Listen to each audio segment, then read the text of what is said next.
This was Glasgow's first game at Scottstown in 11 weeks after their last 2 home games fell foul of the weather. Conditions for this one were inclement, but the ground staff did well to get the pitch playable. Connacht went into it bottom of the table and in need of points to lift themselves out of the basement position. Fionn Carr started on the right wing for his 100th game. 21-year-old Jack Carty was selected at out-half for his 3rd appearance.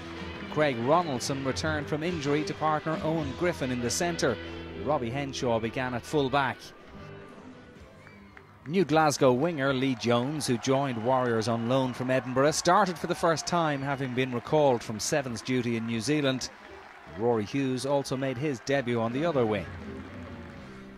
The visitors made the brighter start, and Ronaldson had an early opportunity, albeit from inside his own half, which he was unable to take, the ball drifting wide. Although in the 8th minute he put that right after Jackson was penalised for holding on to the ball.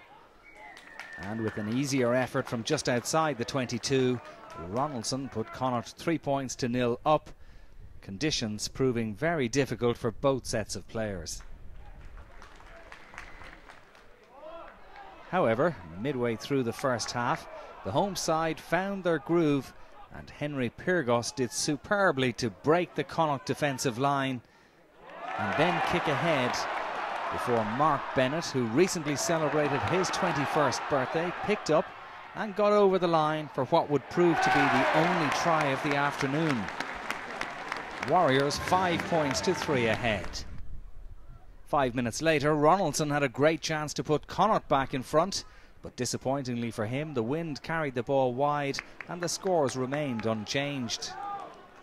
However, just before half-time, Ronaldson did find his range from right in front of the posts, and when the man from Kildare put that penalty over, it gave the visitors a 6-5 lead at the half-time break. The advantage didn't last too long into the second half. Just 4 minutes after the restart, Carr was penalised for going off his feet in the ruck, and Jackson was left with a fairly straightforward penalty to put Warriors back in front 8 points to 6. The home side dominated for large parts of the second half and Connacht rarely threatened. Jackson almost added to his and Glasgow's tally with a drop goal attempt, but again in the breezy conditions the ball drifted wide and it stayed 8-6. The closest to another score came late on when Jackson from inside his own half hit the crossbar with a very well struck effort. Connacht managed to tidy up.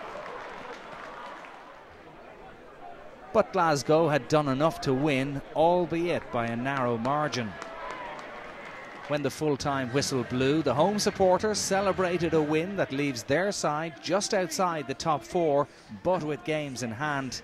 Connacht take a bonus point home from Scotland, and they host Edinburgh next time out. Final score, Glasgow Warriors 8, Connacht 6.